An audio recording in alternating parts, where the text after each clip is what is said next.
मुझे विश्वास है आप में से ही अनेकों नौजवान राजनीति में भागीदारी के लिए भी आगे आएंगे। आज आपसे बात करते हुए मैं विकसित भारत की एक भव्य तस्वीर भी देख रहा हूं। विकसित भारत में हम क्या देखना चाहते हैं, कैसा भारत देखना चाहते हैं।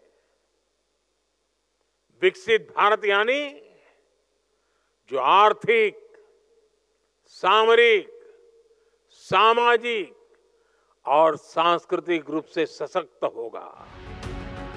प्रधानमंत्री नरेंद्र मोदी ने नई दिल्ली के भारत मंडपम में आयोजित विकसित भारत यंग लीडर्स डायलॉग कार्यक्रम में 6 घंटे तक युवाओं के साथ चर्चा की। इस दौरान उन्होंने युवाओं से 2047 के विकसित भारत के रोड मैप पर उनके विचार जानने की कोशिश की। प्रधानमंत्री ने कहा कि भारत की युवा शक्ति का सामर्थ्य भारत को जल्द से जल्द विकसित राष्ट्र बनाएगा। मेरा यह विश्वास कहता है भारत की युवा शक्ति का सामर्थ्य भारत को जल्द से जल्द विकसित राष्ट्र बनाएगा। स्वामी विवेकानंद जी की जयंती के अवसर पर राष्ट्रीय युवा दिवस के तहत आयोजित इस कार्यक्रम में प्रधानमंत्री मोदी ने कहा कि नौजवानों के साथ उनका परम मित्र वाला नाता है और विश्वास इसकी सबसे मजबूत कड़ी है। उन्होंने बताया कि स्वामी जी कहते थे कि नौजवान पीढ़ी हर समस्या का समाधान निकालेंगे।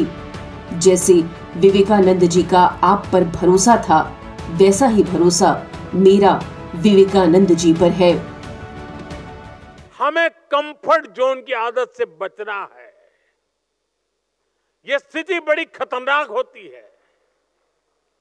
आगे बढ़ने के लिए कंफर्ट जोन से बाहर आकर रिस्क उठाना जरूरी है।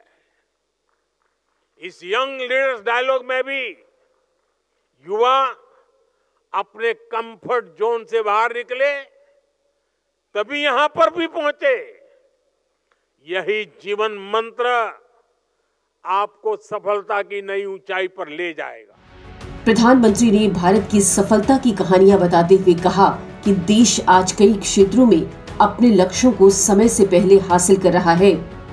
राष्ट्रीय युवा महोत्सव में प्रधानमंत्री मोदी ने विकसित भारत, डिजिटल भारत, महिला सशक्तिकरण और खेलों में श्रेष्ठता जैसे 10 विषयों पर प्रेजेंटेशन भी देखे। उन्होंने युवाओं को राजनीति में सक्रिय होने का आह्वान करते हुए कहा कि राजनीति विचारों को लागू करने का एक बड़ा माध्यम हो सकती है। राष्ट्रहित के लिए मिशन नमो नेशन से जुड़िए। लाइक और सब्सक्राइब के साथ इस जानकारी को शेयर भी करिए।